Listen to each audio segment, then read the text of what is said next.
اس وقت میرے ملک میں جو سیلاب ہے نا، بیسیکلی سیلاب نہیں ہے، وہ سمجھیں اللہ کی آزمائش اور عذاب آیا ہوا ہے۔ میں نے جناب اپنی جمع پونجی اکٹھی کر کے ایک خرید لی کشتی، کیونکہ کشتیوں کے ریٹ بڑھ گئے ہیں نا، سیلاب زدگان کی مدد کے لیے استعمال ہو رہی ہے۔ میں نے کشتی خرید لی اور میں پہنچ جاؤں گا جدھر سیلاب آیا ہوا، ادھر سے لوگوں کو ریسکیو کروں گا، پیسے لے کے، کسی سے لاکھ، کسی سے 50,000، کسی سے 2 لاکھ لے کے۔ جو پیسے نہیں دے گا اس کو ریسکیو نہیں کروں گا، ٹھیک ہے؟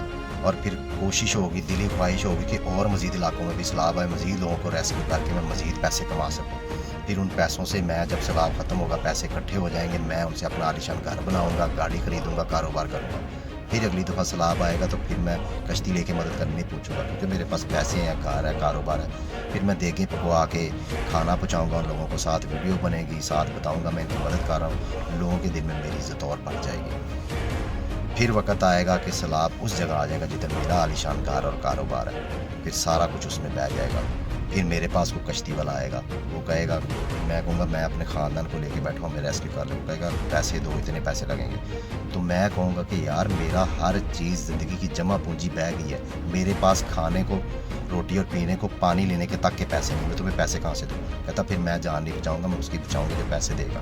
وہ چلا جائے گا، پھر میں ریسکیو، اپنی مدد آپ کے تحت، یا کوئی اللہ کا بندہ آ جائے گا، پھر میری مدد کرے گا، میں ریسکیو شاید میں ہو سکوں، میرا آدھا خاندان ہو سکے، یا سارا ہو سکے، یا خالی میں ہی ہو سکوں۔ تو پھر میں آ کے سوچوں گا کہ یاد ہے وہ وقت جب ان پہ مصیبت اور آفت آئی ہوئی تھی تو میں اپنے پیسے کمانے کے چکر میں اپنی نیت گندی کر کے ان کی مدد کر رہا تھا، تو آج وہی وقت میرے پہ آ کر پھر مجھے وہ سے جو میں نے بیجا وہی کاٹ رہا ہوں۔ یہ کہانی ہے میرے ملک میں اس وقت عذاب کی۔ عذاب آیا ہوا ہے، ہم اس کو بھی پیسے کمانے کا ذریعہ بنا رہے ہیں۔ ہم وہ چیزیں خریدیں گے جو سیلاب زدگان کو چاہیے، جو نیک نیتی سے دینا چاہتا ہے، تاکہ ان کو بھی مہنگے داموں پہ دیں۔ یہ کچھ کر رہے ہیں ہم، تو پھر اللہ تعالیٰ کے عذاب اور مصیبتیں ہم پہ بڑھتی جانی، ہم یہ اپنے ذہن میں بٹھا لیں۔ لیکن میرے پیارے بھائیوں، صرف اب اکیلے بیٹھ کے نا اپنے دل میں یہ چیز سوچنا، سیلاب آیا تمہاری ہر چیز بہ گئی، اور تم اپنا خاندان یا پورا بڑی مشکل ریسکیو کروا سکے، یا آدھا کروا سکے، کچھ اللہ کو پیارا ہوگا، یا خود کر سکے، تو تم پہ کیا بیتے گی؟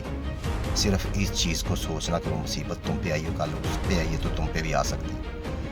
تو پھر اللہ کو حاضر ناظر جان کے میں کہہ رہا ہوں کہ ان کی مدد کرو، اس طرح کرو کہ تم نے اجر اللہ سے لینا، پھر اللہ بہت بڑا اجر دے گا، اور کل کو تم پہ مصیبت آئے گی، اللہ تمہارے لیے بھی اسباب پیدا کرے گا، نہ کہ اس کو کاروبار کا ذریعہ بنا لو۔ اللہ کی صاحب اور مصیبت آیا ہوا ہے، اور ہم نے اس کو بھی کاروبار کا ذریعہ اور فیم حاصل کرنے کا اور شہرت حاصل کرنے کا ذریعہ بنایا ہوا ہے، اور لوگ ادھر سیلاب میں مصیبت میں بہہ رہے ہیں اور ہم اس کی تذلیل کر رہے ہیں، ہم ان کی مدد بھی صحیح طرح نہیں کر رہے۔